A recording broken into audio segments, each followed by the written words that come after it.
இன்றைக்கி நம்ம பொருள் விலங்கா உருண்டை எப்படி செய்கிறதுன்னு பார்க்கலாங்க. இன்றைக்கி நான் 1 கப் புழுங்கல் அரிசி மாவு எடுத்துருக்கேங்க. இது நம்ம வறுத்துட்டு கலர் லைட்டாக சேஞ்ச் ஆகிற வரைக்கும் வறுத்து எடுத்துக்கலாம். லோ ஃப்ளேமில் வச்சு வறுத்துக்கலாங்க. பாருங்கள், அரிசி மாவு நம்மளுக்கு நல்லா கலர் சேஞ்ச் ஆகிடுச்சு. இப்போ வறுத்துட்டு இதுலேருந்து ஒரு கரண்டி மாவை தனியாக எடுத்து வச்சிடலாங்க. வறுக்கும் போதே கொஞ்சமாக மாவு எடுத்து வச்சிடலாம். மீதி இருக்கிற மாவை ஒரு பிளேட்டில் கொட்டி ஆற விட்டுடலாங்க. அதே பேனில் 1/4 கப் வறுக்கடலை எடுத்துருக்கேங்க. இதையும் லோ ஃப்ளேம்லேயே வச்சு நல்லா வறுத்து எடுத்துக்கலாங்க. வறுத்த வறுக்கடலையை வறுத்து வச்சிருக்கிற மாவில் கொட்டிக்கலாங்க. நான் எதில் மாவு எடுத்தனோ அதே கப்பில் 1/2 கப் நிலக்கடலை எடுத்துருக்கேங்க. இது வறுத்துதுங்க. இதையும் சேர்த்துக்கலாம். 1/4 டீஸ்பூன் சுக்கு பவுடர் சேர்த்துக்கலாங்க. 1 பிஞ்ச் உப்பு சேர்த்துக்கலாங்க. வெல்லம் சேர்க்கறதுனால உப்பு சேர்த்துக்கலாம். அதே பேனில் கொஞ்சமாக நெய் சேர்த்து நெய் சூடானதும் தேங்காய் நான் இந்த மாதிரி சின்ன சின்ன பீஸ் போட்டு வச்சுருக்குறேங்க. இந்த நெய்யில் நல்லா வறுத்து எடுத்துக்கலாம். இந்த தேங்காவும் நம்மளுக்கு நல்லா கலர் சேஞ்ச் ஆகட்டுங்க. தேங்காய் நம்மளுக்கு நல்லா வறுப்பட்டாச்சுங்க. இதையும் நம்ம இந்த பிளேட்லேயே சேர்த்துக்கலாங்க. எல்லாத்தையும் சேர்த்து ஒரு டைம் நல்லா மிக்ஸ் பண்ணி விடலாம். இந்த மாவில் நிலக்கடலை, வேர்க்கடலை, தேங்காய் எல்லாமே நல்லா மிக்ஸ் ஆகி இருக்கட்டுங்க. நல்லா மிக்ஸ் பண்ணி விட்டுக்கலாம். பாருங்கள், எல்லா பக்கமும் மாவோட எல்லாமே ஸ்ப்ரெட் ஆகிருக்கு பாருங்கள். இப்போ நம்ம வெள்ளை பாகு எடுத்துக்கலாங்க.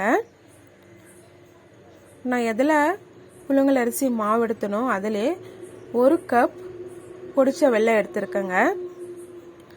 இதுக்கு நான் 1/4 டம்ளர் தண்ணி சேர்த்து வெள்ளத்தை ஃபஸ்ட்டு நம்ம நல்லா கரைச்சி எடுத்துக்கலாம். நமக்கு இன்னும் இனிப்பு தேவைனாலும் இன்னும் கொஞ்சம் வெல்லம் சேர்த்துக்கலாங்க. நம்மளுக்கு வெல்லம் நல்லா கரைஞ்சி வருது பாருங்க. இப்போ வெல்லம் கரைஞ்சதும் இதை நம்ம ஒரு டைம் நல்லா ஃபில்டர் பண்ணி எடுத்துக்கலாங்க.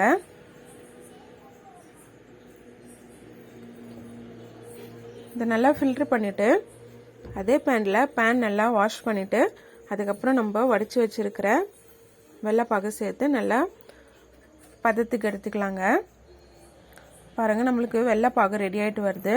நம்மளுக்கு பாகு ரெடி ஆகிடுச்சான்னு சொல்லிட்டு ஒரு பவுலில் தண்ணி சேர்த்து கொஞ்சமாக வெள்ளைப்பாகு எடுத்து விட்டோம்னா பாருங்கள் ஒரே இடத்துல நிற்குது. அவ்வளோதாங்க, நம்மளுக்கு வெள்ளைப்பாகு ரெடி ஆகிடுச்சு. இப்போ ரெடியான வெள்ளைப்பாகை நம்ம ரெடி பண்ணி வச்சிருக்கிற மாவுலே ஊற்றிக்கலாங்க.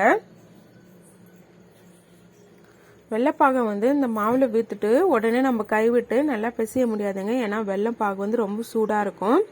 அதனால் கை பொறுக்கிற சூடு வரைக்கும் வெயிட் பண்ணி அதுக்கப்புறம் கையிலே எல்லாத்தையும் மிக்ஸ் பண்ணி விடலாங்க. ரொம்ப ஆறி போச்சுன்னா இது உருண்டை பிடிக்க வரத்துக்கு ரொம்ப கஷ்டங்க. உருண்டை பிடிக்க வரவே வராது. அதனால் நம்ம கை பொறுக்கிற சூட்லேயே அந்த சூடு இருக்கும்போது நம்ம எல்லாத்தையும் நல்லா மிக்ஸ் பண்ணி விட்டுக்கலாம். பாருங்கள், வெல்லம், வெள்ளைப்பாகு, அரிசி, வறுக்கடலை, நிலக்கடலை எல்லாமே மிக்ஸ் ஆகிருக்கு பாருங்கள். இப்போ லைட்டு சூடு இருக்குது. இந்த ஸ்டேஜில் நான் உருண்டை பிடிக்கிறேங்க. பாருங்கள், இந்த மாதிரி நம்மளுக்கு தேவையான சைஸில் உருண்டை எடுத்துக்கலாம். கொஞ்சம் நல்லா ப்ரெஸ் பண்ணி பிடிக்கணுங்க. பாருங்கள், உருண்டை ரெடி ஆகிடுச்சு.